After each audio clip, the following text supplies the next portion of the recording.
Praise the Lord.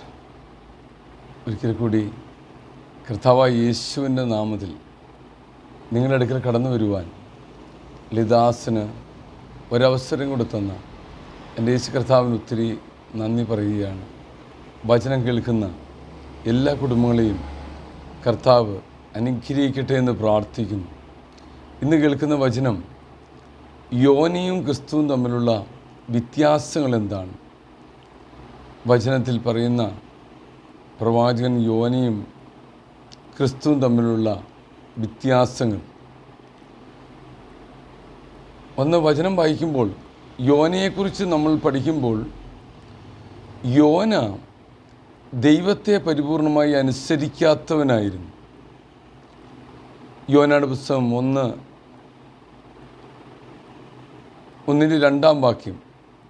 യോന 1:2 നീ പുറപ്പെട്ട് മഹാനഗരമായ നിനവയിലേക്ക് ചെന്ന് അതിന് വിരോധമായി പ്രസംഗിക്കാം.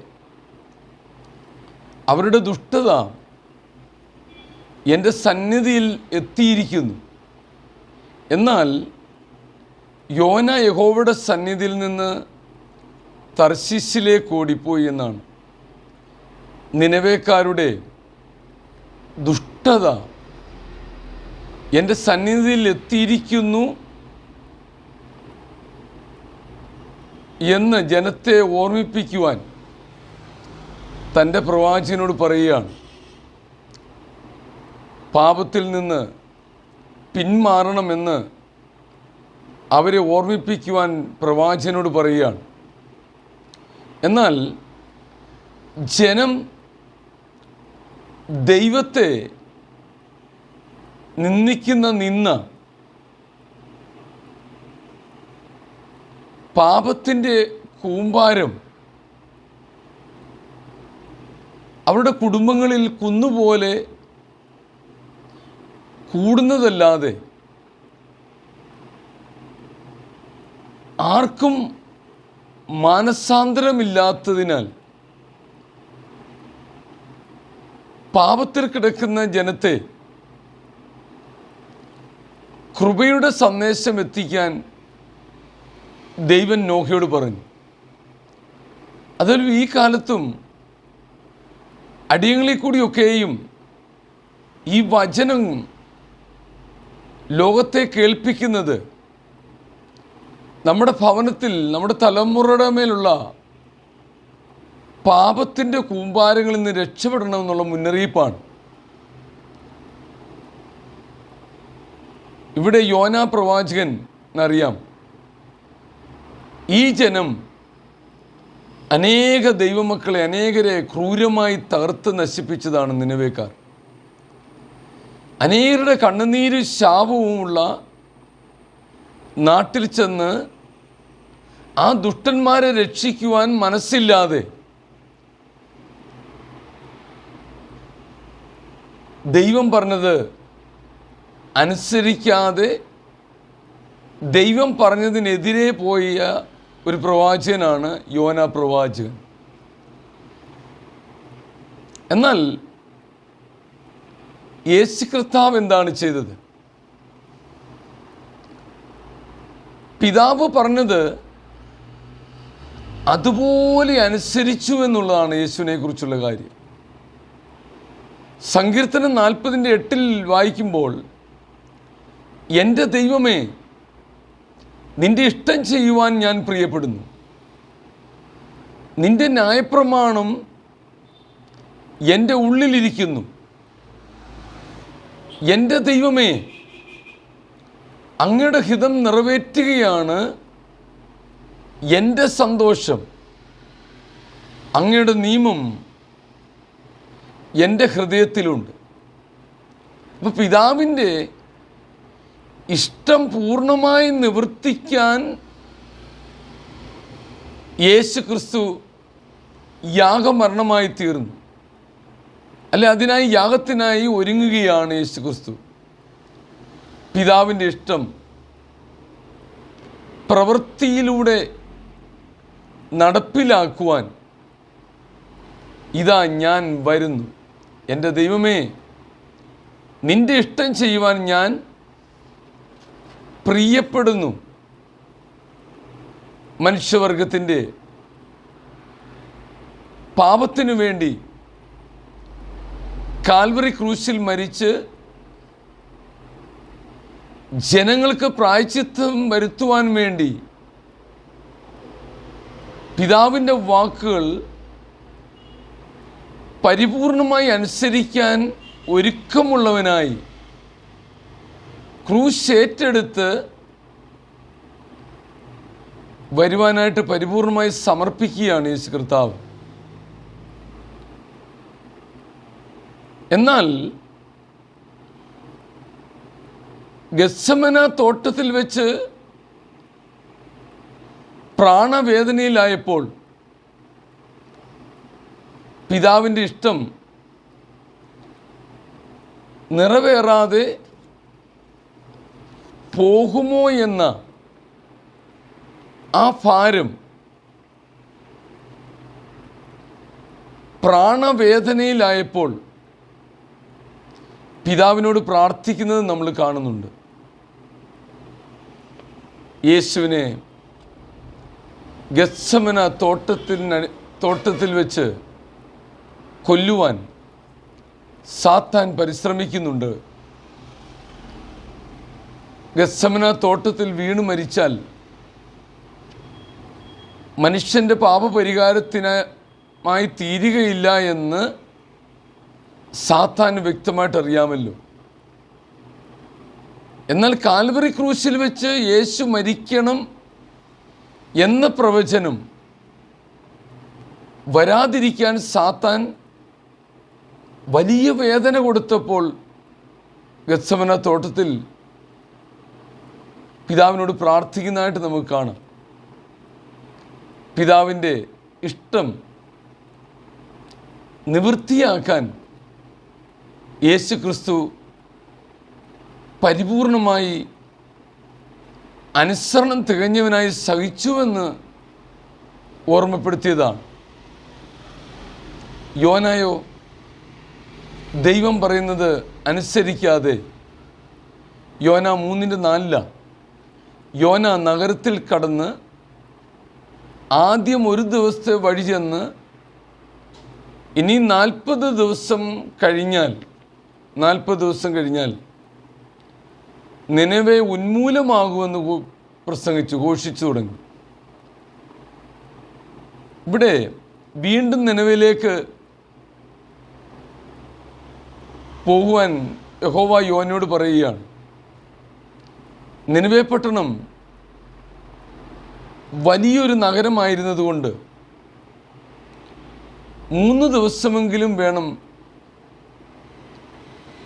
പട്ടണം സഞ്ചരിച്ച് തീരാൻ. ദൈവം ദുഷ്ടന്മാരെയും നല്ലവരെയും എല്ലാം സ്നേഹിക്കുന്നുണ്ടെന്ന് ഈ സമയം ഓർമ്മപ്പെടുത്തിയതാണ്. ആര് നശിച്ചു പോകുന്നത് യേശു കർത്താവിന് ഇഷ്ടമല്ലല്ലോ. ദൈവത്തിൻ്റെ സ്നേഹവും കരുണയും വലുതാണ് പ്രിയരെ.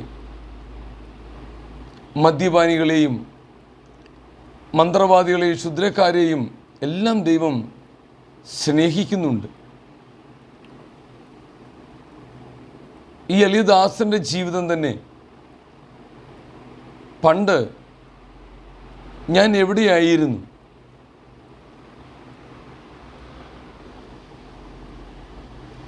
ലോകത്തിൻ്റെ ഇഷ്ടപ്രകാരം ദൈവരൂപത്തിൽ മനുഷ്യൻ കൊത്തിവെച്ച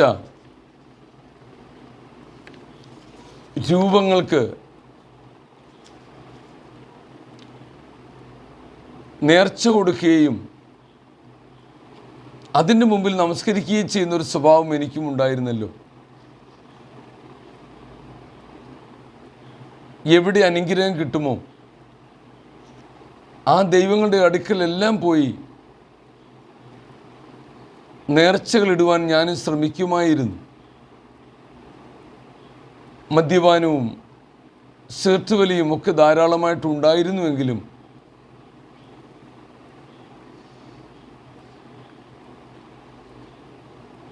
ദൈവം അനുവദിക്കാത്തതൊന്നും ചെയ്യുവാൻ ദൈവം എന്നെ ഉപയോഗിച്ചില്ല.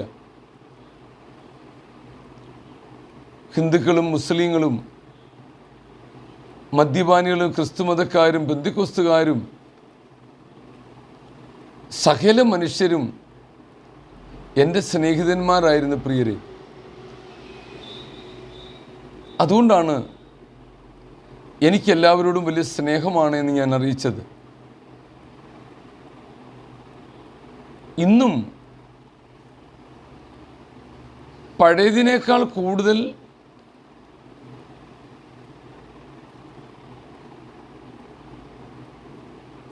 ഞാൻ എൻ്റെ കൂട്ടുകാരെ സ്നേഹിക്കുന്നുവെങ്കിലും ആ പഴയ സ്വഭാവത്തോട് ഞാൻ യോജിക്കുന്നില്ല. ഇന്ന് വിഗ്രഹത്തിന് മുമ്പിൽ ഞാൻ മുട്ടുകുത്താറില്ല. മദ്യപാനമോ സിഗരറ്റ് വലിയോ ജഡത്തിൻ്റെ താല്പര്യങ്ങൾക്കൊന്നും പ്രാധാന്യം കൊടുക്കാൻ ആഗ്രഹിക്കാത്തത് എന്തുകൊണ്ടാണ്? 10 കൽപ്പന ഞങ്ങളെ സൺഡേ സ്കൂൾ മുതൽ പഠിപ്പിക്കുന്നുണ്ട്. എങ്കിലും പ്രവൃത്തിയില്ലാത്ത പഠിപ്പീരായിരുന്നു ഞങ്ങളെ പഠിപ്പിച്ചുകൊണ്ടിരുന്നത്. ക്രിസ്ത്യാനികളുടെ 1-ാം കൽപ്പന എന്താണ്? ഞാനല്ലാതെ വേറൊരു ദേവന്മാർ നിങ്ങൾക്കുണ്ടാകരുത്. ഇത് പഠിപ്പിക്കുമ്പോൾ ഞങ്ങൾക്ക് അനേക ദൈവങ്ങളാണുള്ളത്. 2-ാം കൽപ്പന എന്താ? മുകളിൽ ആകാശത്തിലോ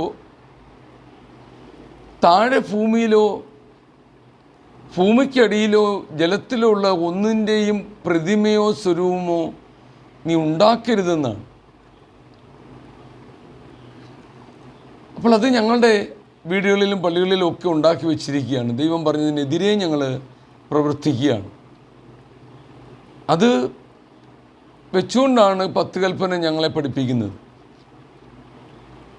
3-ാം കൽപ്പനയാണ് അവയ്ക്ക് മുമ്പിൽ നമസ്കരിക്കുകയോ പ്രണമിക്കുകയോ അവയെ ആരാധിക്കുകയോ ചെയ്യരുതെന്ന്.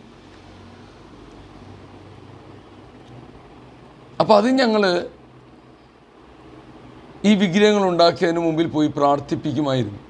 10 കൽപ്പനയൊക്കെ ഞങ്ങൾക്ക് പറഞ്ഞു തരുന്നെങ്കിലും അതിൻ്റെ ഒന്നും അർത്ഥം ഞങ്ങൾക്ക് വ്യക്തമായ അറിവില്ലായിരുന്നു. ഇതിൻ്റെ ഫലം എന്താണ് വരുന്നത്? ഈ കൽപ്പനകൾ അനുസരിക്കാതെ വന്നാൽ 4-ാമത്തെ, അനുസരിക്കാത്തവരുടെ 4 തലമുറ ഞാൻ ശിക്ഷിക്കും. ഈ വചനമാണ് എനിക്ക് കർത്താവ് വെളിപ്പെടുത്തി തന്നത്. ഈ സത്യം ഞാൻ മനസ്സിലാക്കിയപ്പോൾ, അല്ലെങ്കിൽ എൻ്റെ ജീവിതത്തിൽ ഈ വചനം നിവൃത്തിയാകാൻ തുടങ്ങിയപ്പോൾ 4 തലമുറകളുടെ മേൽ ശാപമുണ്ടാകുമെന്ന ആ വചനം 10 കൽപ്പനയാണ് ദൈവത്തിൻ്റെ.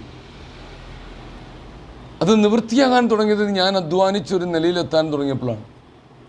സാമ്പത്തികമായിട്ടും എല്ലാ കുടുംബ ജീവിതമൊക്കെ തുടങ്ങിയപ്പോൾ ഞാൻ അധ്വാനിച്ചുകൊണ്ട് വരുന്നതെല്ലാം നഷ്ടത്തിലാകാൻ തുടങ്ങി.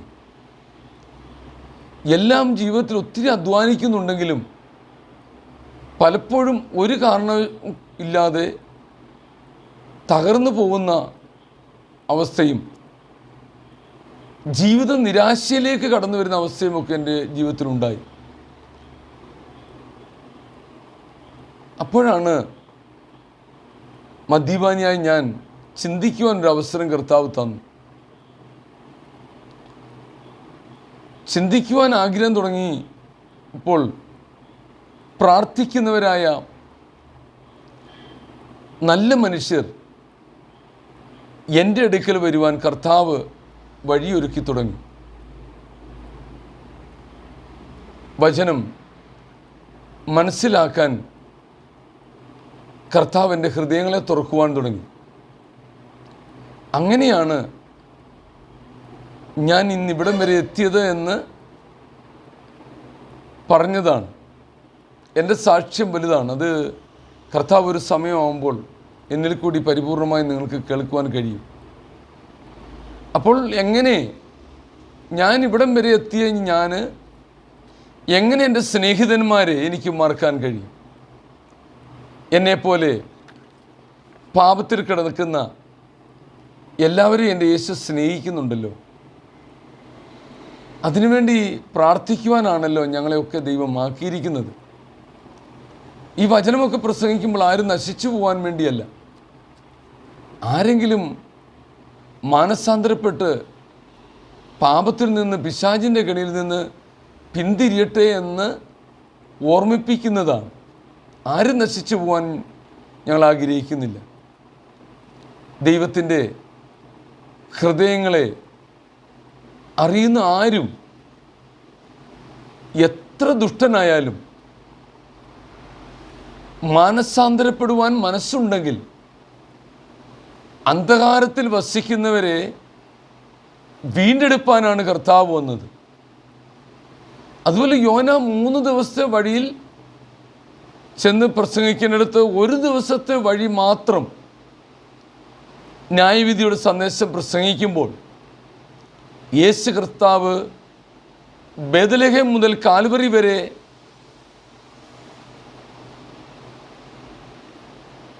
എത്രയോ ദൂരം നടന്നുപോയി സകലവും നിവൃത്തിയായി എന്ന് യോഹന്നാൻ 19:30 പറയുകയാണ്. യേശു പുളിച്ച വീഞ്ഞ് കുടിച്ച ശേഷം നിവൃത്തിയായി എന്ന് പറഞ്ഞ് തലചായ്ച്ച് ആത്മാവിനെ ഏൽപ്പിച്ചു കൊടുത്തു. പിതാവ് തന്നെ ലോകത്തിലേക്ക് അയച്ച ദൗത്യം പൂർത്തീകരിച്ചിരിക്കുന്നു, നിവൃത്തിയായി എന്ന് പറഞ്ഞ്, പിതാവേ ഞാൻ എൻ്റെ ആത്മാവിനെ തിരുക്കരങ്ങളിൽ ഏൽപ്പിക്കുന്നു എന്ന് പറഞ്ഞ് നിവൃത്തിയായി എന്ന് പറയുകയാണ്. നമ്മളെ എല്ലാം ദൈവം തിരഞ്ഞെടുത്തതിന് ദൈവത്തിനൊരു ഉദ്ദേശമുണ്ട് പ്രിയരെ. മനുഷ്യരെ ഈ ഭൂമിയിലേക്ക് അയച്ചതിന് തന്നെ ഒരു ഉദ്ദേശത്തോടു കൂടിയാണ്. ആ ലക്ഷ്യസ്ഥാനത്ത് എത്തിത്തീരുവോളം ആത്മീയ യുദ്ധത്തിൽ നല്ലതായി നമ്മൾ പോരാടണം. ആയുസ്സിന് മധ്യേ തകർത്ത് കളയും എന്നെല്ലാം ലോകത്തിൻ്റെ പിശാച് പോരാടുമ്പോൾ കർത്താവിൻ്റെ വാഗ്ദത്തം എന്താണ്? ദീർഘായുസ് കൊണ്ട് ഞാൻ നിനക്ക് തൃപ്തിപ്പെടുത്താം, ലോക അവസാനത്തോളം ഞാൻ നിന്നോട് കൂടെ ഇരിക്കാമെന്ന് കർത്താവിൻ്റെ വാഗ്ദത്തമാണ്. കർത്താവ് എന്തു പറയുന്നു അതിൽ ശ്രദ്ധ വെച്ച് കർത്താവിനായിട്ട് ജീവിക്കാൻ ആഗ്രഹിക്കുക. നിശ്ചയമായിട്ടും നമ്മൾ ആ ലക്ഷ്യസ്ഥാനത്തെത്തും.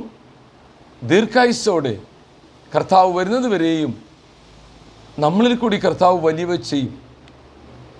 വീണ്ടും യോന പ്രസംഗിച്ചത് നിനവെ നശിക്കുമെന്നാണ്.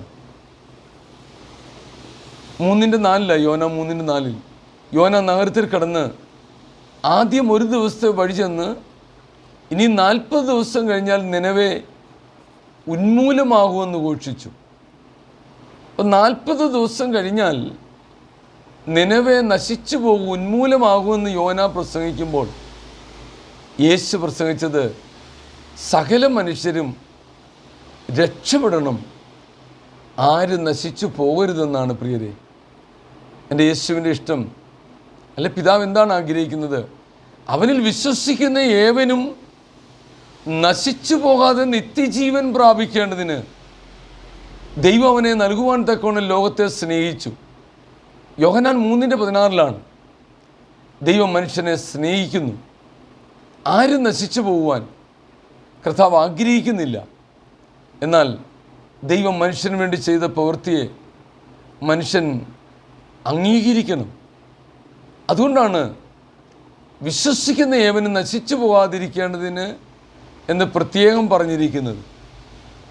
ജാതി മതഭേദമന്യേ എല്ലാവരും രക്ഷപ്പെടുവാൻ ഉള്ള വഴി ദൈവം ഒരുക്കിയിട്ടുണ്ടെന്നുള്ള കാര്യം ഈ സമയം ഓർമ്മപ്പെടുത്തുകയാണ്. അത് യേശുവിനെ അംഗീകരിക്കുമ്പോഴാണ് പാപമോചനം, പിശാചിൻ്റെ കയ്യിൽ നിന്ന് രക്ഷപ്പെടുന്നത്. യേശുവിനെ അംഗീകരിക്കുക എന്നാൽ വിശ്വസിക്കുകയും സ്നാനമേൽക്കുകയും ചെയ്യുന്നവൻ രക്ഷപ്പെടും. സ്നാനപ്പെടുമ്പോഴാണ് യേശുവിനെ അംഗീകരിക്കുന്നത്. യോന 3 രാവും 3 പകലും മത്സ്യത്തിൻ്റെ വയറ്റിൽ കിടന്നുവെന്ന് വചനം വായിക്കുമ്പോൾ മനസ്സിലാവും. യേശു കർത്താവ് 3 പകലും 3 രാവും കല്ലറയ്ക്കുള്ളിൽ കിടന്നു. യോന സ്വന്തം കുറ്റത്തിന് ശിക്ഷിക്കപ്പെട്ട് മത്സ്യത്തിൻ്റെ വയറ്റിൽ കിടക്കുമ്പോൾ ക്രിസ്തു മറ്റുള്ളവർക്ക് വേണ്ടി ശിക്ഷിക്കപ്പെട്ടു എന്നുള്ളതാണ്. യോന ഒരു വെയിലേറ്റപ്പോൾ കോപിച്ചു. എന്നാൽ എൻ്റെ യേശു കർത്താവ് രക്തം വിയർത്ത് പ്രാണവേദനയിലായെങ്കിലും അവസാനം വരെയും പിതാവിനെ പ്രസാദിപ്പിക്കുന്നതായിട്ട് നമ്മൾ കാണുവാൻ കഴിയും. നമ്മുടെ ജീവിതത്തിൽ ഈ വചനം കേൾക്കുമ്പോൾ ഞാൻ ചുരുക്കുകയാണ്. ഈ വചനം കേൾക്കുമ്പോൾ എത്ര വലിയ പാപമാണെങ്കിലും കർത്താവ് മനസ്സലിയുന്നതാണ്. മാനസാന്തരപ്പെടുക. നിനവേക്കാർ യോനായുടെ പ്രസംഗം കേട്ട് മാനസാന്തരപ്പെട്ടു. ദൈവം അവരോട് മനസ്സലിയുകയും അവരുടെ മേൽ വന്ന ന്യായവിധി മാറിപ്പോകുന്നതുമായിട്ടും കാണുന്നുണ്ട്. സമയക്കുറവുകൊണ്ട് ഞാൻ ഇവിടെ ചുരുക്കുമ്പോൾ എല്ലാവരും മാനസാന്തരപ്പെടുക പ്രിയരെ. പ്രത്യേകം ഈ ദിവസങ്ങളിൽ ന്യായവിധിയുടെ ദിവസമാണ് വരാൻ പോകുന്നത്. ലോകത്തിൻ്റെ പിശാച് അനേകരെ തകർക്കുവാനായിട്ട് ശ്രമിക്കുമ്പോൾ നമ്മളെ രക്ഷിക്കാൻ യേശു കർത്താവിന് മാത്രമേ കഴിയുള്ളൂ. കർത്താവിൽ ആശ്രയിക്കുക. എന്നെ വിടുവിച്ച എൻ്റെ ദൈവം നിങ്ങളെയും വിടുവിക്കും നിശ്ചയമായിട്ടും. ഈ വചനങ്ങളാൽ കർത്താവ് നിങ്ങളെല്ലാവരെയും അനുഗ്രഹിക്കട്ടെ. Praise the Lord, praise the Lord.